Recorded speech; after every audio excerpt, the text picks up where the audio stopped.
MySQL Workbench is a powerful database management tool from MySQL. It has visual modules for creating, executing, and optimizing SQL queries, for designing, modeling, generating databases, and for configuring servers, administering users, and viewing database health. MySQL Workbench is available for Microsoft Windows, Linux, and Mac OS X on 32-bit and 64-bit systems. There are two editions: the Community Edition, which is freely available from mysql.com, and the Standard Edition, a commercial version that builds on the Community Edition by adding enterprise features such as schema and model validation and the generation of database model documentation. The Home tab is the starting point for working with Workbench. It contains three main modules: SQL development for working with queries, table data, and scripts, data modeling for designing database models and diagrams, and server administration for monitoring, securing, and configuring your servers. To use the SQL development module, create a new connection to a server instance or use an existing one. In Windows, Workbench detects if you've got MySQL on your local machine and creates connections if you have. To create a new connection, click New Connection and enter the server details. The hostname and port identify the server instance you want to connect to, and the default schema indicates the active database when the session opens, useful if you frequently connect to the same database. You can also set per connection options, for example, to enable compression over networked connections. While it's possible to save your password with each connection, you might consider it more secure to enter the password each time you connect. You can work with all of your stored connections with the Manage Connections dialog that displays all connections along with their settings, useful if you connect to several MySQL instances and databases across your network. You can also create new connections from this dialog using the same settings as you have already seen.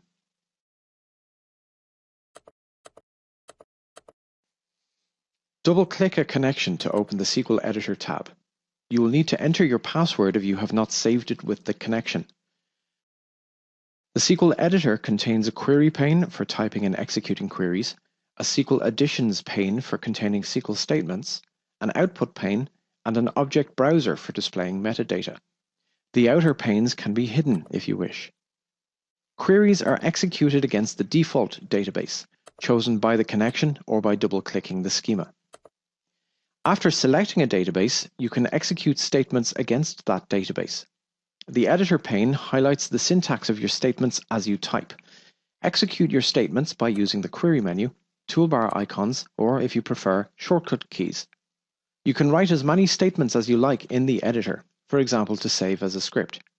If you have multiple statements in the editor, you can execute all statements together or execute only the statement under the cursor.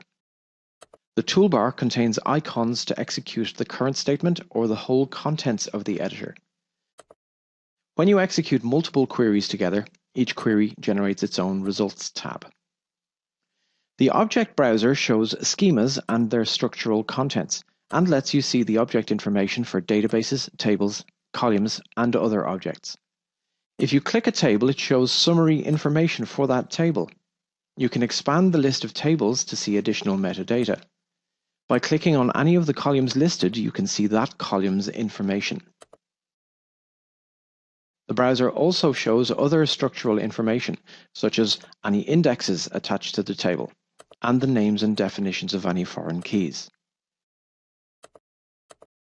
One very powerful feature allows you to generate the create statements for objects such as tables and stored routines, placing them into an editor so that you can view or modify the object. The editor has other features that are useful to database professionals. Many statements are longer than a line or two, and to make statements such as this one easier to work with, you can use the editor to reformat the statement. There is even a plugin to make all keywords in the statement uppercase to go along with the most common SQL conventions. On the right of the editor, you can view the SQL Additions pane. You can add snippets of code to this pane by clicking on the toolbar icon. You can view these snippets, edit them, and execute them at a later stage. As well as your own snippets, the SQL Additions pane contains many useful fragments of SQL syntax. For database management, various show statements. In the DDL category, various create, alter, and drop statements. And in the DML category, statements for querying and modifying data. Each snippet contains detailed syntax for each statement, including the various optional items.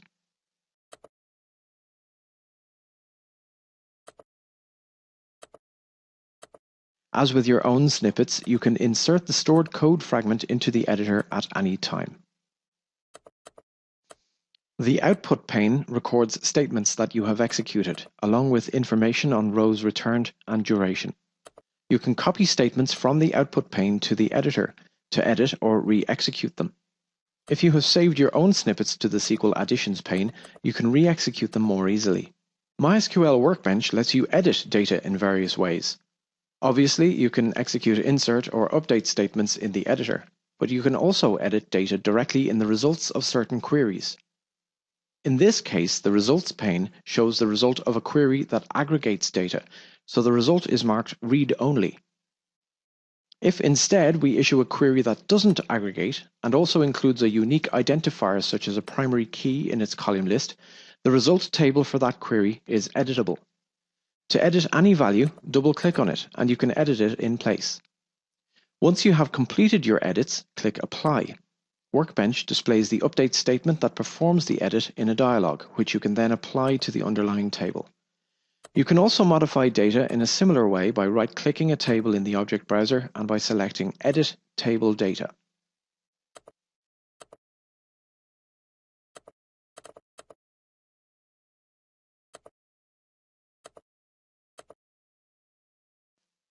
Going back to the Home tab, the Data Modeling module lets you work with enhanced entity relationship models. You can create a model of an existing database by reverse engineering it. To do that, connect to the server by specifying a stored connection in the usual way and choose the database you want to reverse engineer. The wizard retrieves all object information for that database and lets you choose which objects you want to reverse engineer. You can also choose to place all the imported objects on a diagram at the beginning. To start with, the objects are clumped together in the middle of the diagram, but we'll come back to that in a moment. The model contains a new schema for the reverse engineered database, along with an empty schema which I will now delete. Each model can have multiple diagrams, which you can name as you wish. As you see, the objects in the model are shown in the diagram, but you'll need to arrange them before making any sense of them all and how they're related. The Sequela diagram has more tables and views than can fit comfortably on this screen.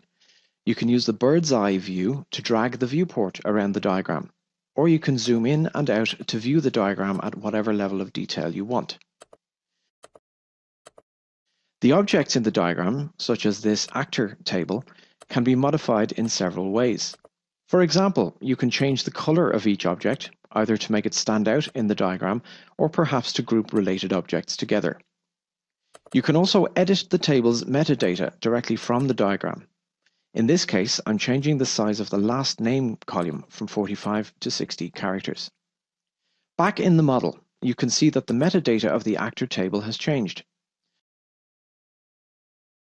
Because this model was reverse engineered from an existing database, you can synchronize with that database to make any changes you've made to the model apply to the underlying database.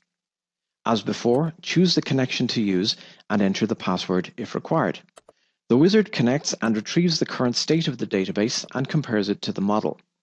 Here, it shows that the actor table has changed and displays the statement needed to make that change. Executing that statement brings the database back in sync with the model. Another useful feature of this module is the ability to forward engineer a database. You can imagine creating a model in this tool and using it to create the underlying database without having to write all of the create table statements yourself. To simulate this, if you change the name of the schema, it now models a database that doesn't exist on the server. To forward engineer the model, connect to the server as before. Validating the model ensures that Workbench knows what statements to execute. In this case, it needs to create the Sequela new database. You also have the option to fine-tune the new database in a number of ways and to choose which objects to export. You can save the script to a file, copy it to a clipboard, or execute it straight from the wizard. Once you've completed the wizard, you now have a new database that contains all the objects and relationships in the model. To see the new database, go back into the SQL editor, display the object browser pane, and refresh it to get the latest metadata from the server. The forward-engineered database appears.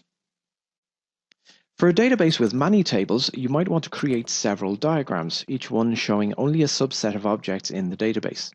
In the Sequila database, for example, customer address information is stored in the address table, linked to the customer table. Addresses are then linked to cities in the city table and onward to countries in the country table. Having created the diagram, you can rename it to reflect its contents.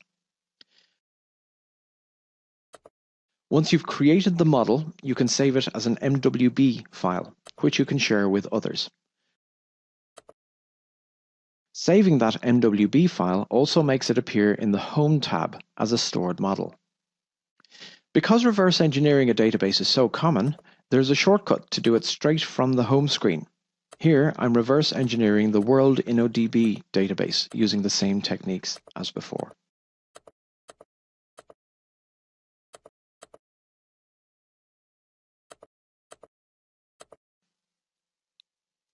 The Sequila database comes with a sample EER model that you can load into Workbench. The sample model demonstrates many features, including the ability to lay out the diagram with layers and colors, making the model easier to use.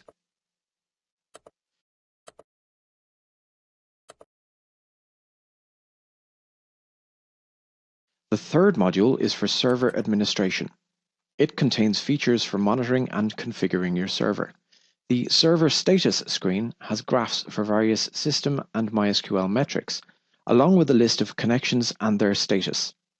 You can start and stop an instance from within Workbench, and you can view the status and system variables of the running server, whether all together in a single list or categorized per function within the server.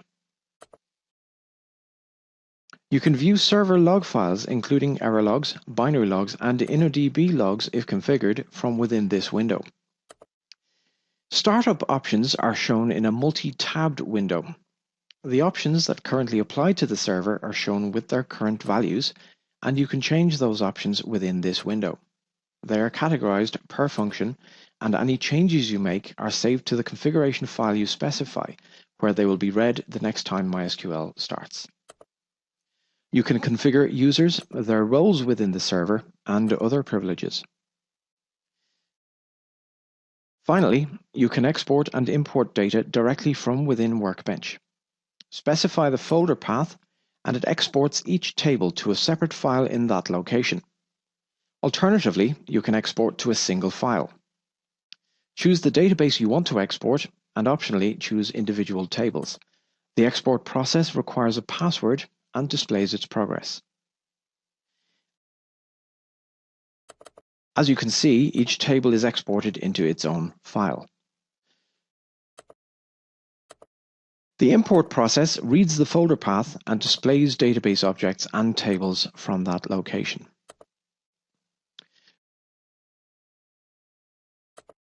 So there you have it. That's Workbench along with its three modules: SQL development, data modeling, and server administration.